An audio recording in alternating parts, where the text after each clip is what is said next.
PG. I am Greg, your host, as usual. Today, I'd like to talk about something that a lot of people probably are speculating about right now, and that is societal collapse and what to do. I do not need to put this into theory because I actually put it into practice. I did experience a societal collapse when I was traveling. I'd like to, discuss it now and what I did and what you might be able to do. So the background is that I got to Chile, and this was October of 2019. And as I got off the plane and as I was getting ready to get my bag, I got an email from the State Department saying, "Do not travel to Chile." So as I was getting my bag, I was like, okay, WTF. What I did not know what was happening was that, so a little bit of the history of Chile is that they privatized a lot of their industries that other countries in Latin America did not privatize, such as transportation, banking, healthcare, things like that. So those were all private companies. And with that, what a lot of the private companies were doing was raising their rates without a lot of government oversight. And what happened, what sparked this protest, or initially sparked this protest, was that they raised metro fares by about 40 cents for students, the equivalent of 40 cents. And that was just a straw that broke the camel's back for all the grievances that were happening with governments because wages weren't really keeping pace with, price increases. So that kind of led to a lot of protesting and stuff. So I didn't know this at the time, but I was looking for a ride downtown. And so I got to a bus, like a bus kiosk when I was in the airport. And the buses only went halfway. And I asked around, why doesn't it go? Because, I planned to take the bus to get to my hostel. And they said, well, yeah, just, it doesn't go that far. I'm like, okay. So I took out my phone and I hailed an Uber. And like a lot of places in Latin America with, taxi mafias, basically, they don't really pick you up at arrivals. They pick you up at departure. So I got a guy and he came. He did not stop. He just did a slow roll, yelled out the window my name. And I'm like, okay. So I looked at the license plate and made sure that it was the one that matched up with the app. And he just like, "Andale, venga." So I'm like, okay. So I open the door, throw in my bags, and then get around the front seat. And then he peels out. He takes off. And I ask him, what's going on? And he basically tells me that there are lots of protesting, that there's lots of, rioting and stuff like that going on. So I'm like, okay. So the ride, what should have taken us about, half an hour to get to my hostel, took us 2.5 hours because this guy was going all the back streets because a lot of the roads were being blocked by protesters. And he had a neat little CB radio attached to his app, so he was talking with other drivers in real time to find out what the best routes were to get where I wanted to go. And he got me as close as he could to the hostel because there was gridlock. And so I'm just like, yeah, if you want to drop me here, that's fine. So I found my way. Took another 20 minutes to kind of, with my bags to get to my hostel. And they already had a steel, roll down protective barrier there. So I knocked on the door. Then somebody, opened up a little gap to see who it was. Just like, yeah, I need to check in. So like, okay. So they raised it up and then brought me inside and then closed it again. So I checked in, dropped off my bags. And then, of course, being a bit curious, I set out to kind of see what was going on. I'm not going to say it was a mistake, but it was probably pretty dumb to do that because there was a lot of people out in the streets. It was already getting kind of dark. People were setting things on fire, like cardboard things that were, like little effigies that they were setting up, which apparently was a big pastime for, the natives of Chile to, kind of show protest is that they set things on fire. And so I was like, okay. So I went into the shelter of the nearest bar and I sat down. And the bartender, he was a young guy. So he was asked me, what I was doing. Just like, just, kind of showed up. And he was like, oh, well, welcome to Chilezuela.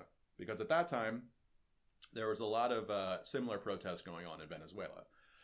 So the night kind of went, not really, there wasn't a lot that happened that night. I slept kind of soundly, kind of keeping an ear open just to see if anybody, there was any alarms or anything. And I woke up the next day and I started walking around. And what I didn't realize was that my hostel was, okay, so basically the protests started in the university area, which is right across from the Palacio de la Moneda, which is the presidential offices. And then they kind of worked their way down and finished up at the Plaza de Italia. So my hostel was right in the middle. So whenever there was any type of police action, whenever any protesters needed to get out of there, they often ran down my street, and then the police followed them. Some came in tanks, some were throwing tear gas. So, but anyway, the next day I walked around and I noticed that a lot of the kind of public transit sites were destroyed. A lot of monitors that they had, showing when buses were going to come, those were destroyed. There were lots of barricades that were thrown down into like metro stops. Everything was destroyed. Lots of shops and everything. They had graffiti on them. They were putting up roll cages. It was very, very uneasy. A lot of things too is that they started spray painting messages on buildings, and some of these were like historical classical buildings, and it was very, very unsettling, this kind of situation going on. But another big thing, and this would become very kind of exigent, was the fact that these protesters or rioters, whatever you want to call them, they started sacking supermarkets. And what that means is that they would just have a kind of flash mob of people go into a supermarket. They would take everything that they wanted, and then on their way out, they would set it on fire. So basically in order to avoid any type of action like this, what supermarkets were doing were closing down. So when I got there, I didn't have food for 2 days. I was able to finally, because some of the smaller stores started reopening just during daylight hours, I was able to buy some, eggs from a guy on the street, and then some rice, and was able to, cook myself food back at the hostel. But yeah, it really kind of, in just a week of all this happening, it really kind of got scary, because they didn't stop just sacking supermarkets. Anything that had a kind of government label on it was a prime target. And the street that I was on had a couple government-run businesses, a couple pharmacies, and every day it seemed like protesters or rioters were getting closer and closer and closer to my hostel. And since I was in a 7-story, I was very concerned about being able to escape this hostel in case one of the other businesses that was next door was set on fire. And the thing is too is that some of the hostel mates there, they were there covering the story of this kind of social civil unrest and societal breakdown. One of them, my guy Mateus, who was a photographer for a Brazilian newspaper, he would talk. We would kind of look out our window and see like cops coming down, and we'd watch protesters and tear gas being thrown down our street. And I finally decided that it was enough, because as it was getting closer and closer to the hostel, the kind of setting things on fire. Mateus said that he was, escaping that night to get out to back to Brazil, and he asked me, because he had a fixer in town, if I wanted to, go with him to, get to the airport and get out. And so I figured, I didn't really want to stay in Santiago while all this was going on, while it was getting kind of evened out. Because another thing that was happening too was that there was a lot, or at least in the propaganda war of, the government versus protesters, is that there was a lot of people getting kidnapped by the police, getting arrested, and then never getting processed. People were disappearing. Rapes were being reported for female protesters that were being picked up by the police. So I thought, it's kind of getting a little too hairy here.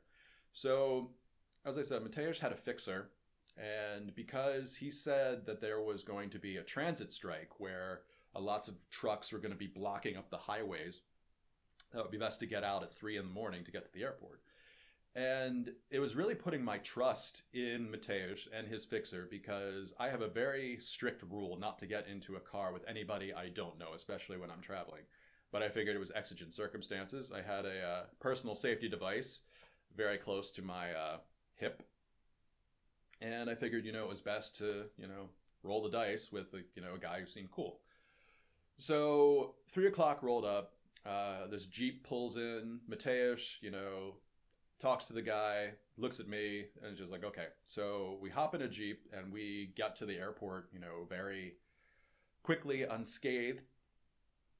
And it was also trust on their part too, because I paid cash. Once we pulled up, and there was no guarantee that I would have the cash to do it, but it was trust on both sides. And I thank Mateusz for helping me, escape this societal collapse. But the good thing about it was that I was able to, have the experience of seeing when kind of poop hits the fan. Yeah, and it's really something to be in the middle of something like that. And one of the things that, I kind of understood being a world traveler, especially being an American, is that it wasn't good to go out exploring for a variety of reasons. Number one is that if I was at a protest and the police picked me up, not only could I be arrested, I could be deported and I could be forced, maybe even extradited. I don't know. But in the end, it was a good experience. Would I want to do it again? Absolutely not. So let me just say that I hope you get out there. I hope you be safe. And yeah, thank you for your time.